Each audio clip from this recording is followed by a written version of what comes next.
दोस्तों, अगर आप सोचते हैं कि प्राइवेट स्कूल सिर्फ अमीरों के लिए है, तो आज का फैसला आपकी सोच बदल देगा। सुप्रीम कोर्ट ने साफ कह दिया है कि हर प्राइवेट स्कूल में 25% सीटें गरीब बच्चों के लिए फ्री में प्रोवाइड कराई जाएंगी। लेकिन सवाल यहाँ यह है कि क्या यह फैसला शिक्षा में समानता लाएगा या प्राइवेट स्कूलों को बर्बाद कर देगा। आज इस वीडियो में हम लोग पूरे डिटेल से इस निर्णय के हर पहलू पर बात करेंगे। दोस्तों, हालांकि यह प्रावधान प्राइवेट स्कूलों में 25% गरीब बच्चों के लिए शिक्षा के लिए सीटें आरक्षित होंगी, यह प्रावधान 2009 में राइट टू एजुकेशन एक्ट में कर दिया गया था। राइट टू एजुकेशन एक्ट की धारा 12(1)(c) के तहत यह सुविधा प्राप्त की गई थी। इसमें गैर सहायता प्राप्त प्राइवेट स्कूलों में 25% सीटें गरीब बच्चों के लिए मुफ्त होंगी। जैसे अगर किसी स्कूल में 100 बच्चे पढ़ रहे हैं तो वहाँ पर 25 बच्चे होंगे जो गरीबी पृष्ठभूमि से होंगे, मतलब गरीब बच्चों के लिए वहाँ पर 25 सीटें खाली होंगी। अगर किसी स्कूल में 400 बच्चे हैं तो वहाँ पर 100 सीटें गरीब बच्चों के लिए मुफ्त में खाली होंगी। दोस्तों, अब सुप्रीम कोर्ट ने इसमें क्या कुछ नया कह दिया है, तो मुख्य पॉइंट ये है कि 25% जो कोटा दिया गया है ये कागज पर नहीं ज़मीन पर लागू होना चाहिए। कहने का मतलब यह है, आपने वो एक पंक्तियां सुनी होंगी कि तुम्हारे फाइलों में गांव का मौसम गुलाबी है मगर ये आंकड़े झूठे हैं और ये दावा किताबी है, जैसी बातें अब नहीं होंगी। इस निर्णय को धरातल पर उतारा जाएगा। कहने का मतलब वास्तविकता में इस निर्णय का पालन किया जाएगा और प्रत्येक राज्य इसके लिए स्पष्ट नियम बनाएगा, शिकायत निवारण तंत्र बनाएगा। अगर इसके संबंध में कोई शिकायत आती है तो एक शिकायत निवारण तंत्र होगा जो शिकायतों को सुनेगा। एनसीपीसीआर इस पूरे मामले की पूरे शिक्षा व्यवस्था की निगरानी करेगा। इस शिक्षा व्यवस्था की एनसीपीसीआर मतलब national commission for protection of child right, ठीक है। और इसकी दोबारा समीक्षा अप्रैल 2026 में होगी। मतलब पहले स्कूल बहाने बना लेते थे, अब सुप्रीम कोर्ट ने ये सभी बहानों के दरवाजे बंद कर दिए हैं इन 5-6 पॉइंट के माध्यम से, क्योंकि उनकी निगरानी होगी, स्कूल मनमानी नहीं कर पाएंगे और राज्य स्पष्ट नियम बनाएगी उनकी फीस के, उनके फंडिंग के संबंध में। अब इस निर्णय के पक्ष में तर्क क्या क्या है वो सुन लेते हैं। इससे दोस्तों सामाजिक समानता आएगी। जब गरीब बच्चों को प्राइवेट स्कूलों में, महंगे स्कूलों में, बड़े बड़े स्कूलों में शिक्षा का अवसर दिया जाएगा, तब जाके सामाजिक समानता और सामाजिक न्याय की अवधारणा की प्रतिपूर्ति हो पाएगी। अमीर और गरीब बच्चे जब एक ही क्लास में पढ़ेंगे तो गरीब बच्चों के भीतर जो बड़े होकर के इंफीरियरिटी कॉम्प्लेक्स होता है वो सब दूर करने में काफ़ी सहायता मिलेगी। बेहतर भविष्य का निर्माण होगा। गरीब बच्चा अच्छे स्कूल में पढ़ेगा तो बेहतर नौकरी मिलेगी और गरीबी कम करने में मदद मिलेगी और सतत विकास लक्ष्य को भी प्राप्त किया जा सकता है। सतत विकास लक्ष्य का लक्ष्य नंबर 1 को प्राप्त किया जा सकता है।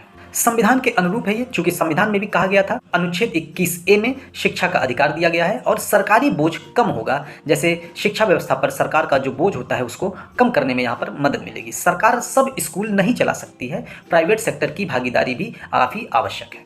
प्राइवेट सेक्टर के साथ साथ यहाँ पर हमें अन्य संगठन भी देखने होंगे, जैसे एनजीओ हो गया। सरकार के माध्यम से, राज्य सरकारों के माध्यम से इसमें फंडिंग की जा सकती है। हालांकि जब राज्य सरकार स्पष्ट नियम बनाएगी तो उसमें पता चल ही जाएगा। अब इसके विरोध में कुछ तर्क देख लेते हैं कि क्या अब प्राइवेट स्कूलों पर बोझ नहीं बढ़ने वाला है, क्योंकि 25% बच्चों पर फ्री एजुकेशन का बोझ स्कूलों पर नहीं पड़ेगा। क्या स्कूल जो फीस जमा करने वाले बच्चे हैं उन पर फीस नहीं बढ़ा सकता है, या इनकी फीस कौन देगा? इंफ्रास्ट्रक्चर का खर्च बढ़ जाएगा, वो खर्च का निर्वहन कौन करेगा? क्या गुणवत्ता का खतरा यहाँ पर हो सकता है? अचानक 25% गरीब बच्चे आने से संतुलन में क्या बिगाड़ हो सकता है? तो ये सारी बातें भी हमको देखने को मिलती।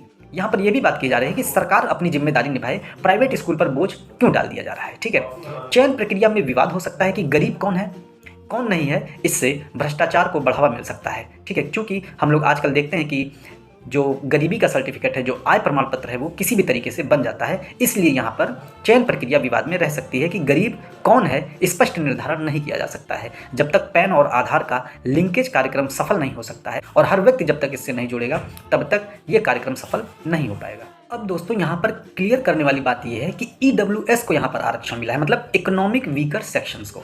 तो यहाँ पर ये क्लैरिफाई करना आवश्यक है कि EWS, क्या जो सरकारी नौकरियों में EWS को आरक्षण मिलता है वो बच्चे हैं, या EWS यहाँ पर कोई अलग कैटेगरी है? तो यहाँ पर ध्यान देने वाली बात है, जो सरकारी नौकरियों में आरक्षण दिया जाता है EWS इकोनॉमिक वीकर सेक्शन, वो जनरल के होते हैं। जबकि यहाँ पर सभी वर्ग के बच्चे आ जाएंगे, चाहे वो SC हो, चाहे ST हो, चाहे OBC हो, चाहे अन्य वंचित वर्ग हो, किसी भी वर्ग के बच्चे अगर वो गरीबी रेखा से नीचे आ रहे हैं या वो कोई मानक है गरीबी का, अगर वो उसमें समाहित हो रहे हैं तो इसमें इस वाले RTE EWS के अंतर्गत वो सभी आ जाएंगे। ये सरकारी नौकरी वाले EWS से अलग है, ये ध्यान देना है, ठीक है। नाम एक है लेकिन नियम अलग अलग है यहाँ पर, ठीक। दोस्तों ये नियम तो पहले से ही था, लेकिन ग्राउंड रियलिटी कुछ अलग थी।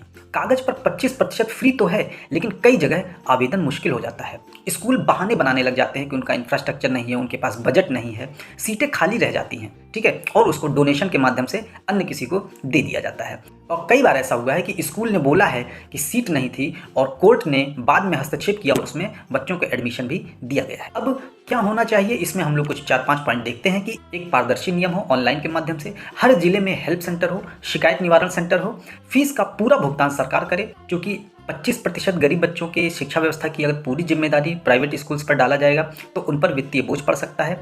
इसीलिए यहाँ पर फीस का भुगतान सरकार कर सकती है, एनजीओ के माध्यम से वहाँ पर फीस दिया जा सकता है, और केंद्रीय क्षेत्र की योजना या केंद्रीय प्रायोजित योजना के माध्यम से या तो केंद्र सरकार या तो केंद्र और राज्य सरकार मिल करके इसमें अपना अनुदान दे सकती है। स्कूलों की नियमित ऑडिट हो, हर 3 महीने, हर 6 महीने, हर साल भर में कितने गरीब बच्चे पढ़ रहे हैं, उनकी क्या स्थिति है, उनकी प्रगति क्या है, ठीक है। इस शिकायत के लिए एक हेल्पलाइन हो। NCPCR, national commission for protection of child right, अपनी कार्य को बिना किसी पक्षपात के शुचितापूर्वक निर्वहन करे। दोस्तों, क्योंकि कोई भी नियम कानून आता है, जब तक उसको सही तरीके से लागू नहीं किया जाता है तब तक वो सही प्रकार से सफल भी नहीं बन सकता है। क्योंकि ये नियम 2009 से ही था, लेकिन इसको धरातल पर उतारा नहीं गया था। अब कोर्ट ने इस पर हस्तक्षेप किया है, और अगर यह कार्यक्रम सफल होता है तो भारत में शिक्षा एक क्रांति बन सकती है दोस्तों, और भारत का विश्व गुरु का सपना पूरा हो सकता है। विश्व गुरु केवल शिक्षा के ही माध्यम से आएगा, अन्य किसी माध्यम से नहीं। और 2047 तक जो भारत आज़ादी के 100 वर्ष पर अपने विकसित भारत का सपना देख रहा है, वो भी पूरा करने में मदद मिल सकती है। अगर आप चाहते हैं, अगर आप मानते हैं कि गरीब बच्चे भी बड़े बड़े स्कूलों में पढ़ने के हकदार हैं, तो इस वीडियो को लाइक करें, शेयर करें और कमेंट करें। अगर सब्सक्राइब नहीं किए हैं तो सब्सक्राइब भी कर लीजिए। एजुकेशन फॉर ऑल होना चाहिए कि नहीं होना चाहिए, कमेंट सेक्शन में जरूर बता के दिखें। जय हिंद, जय भारत।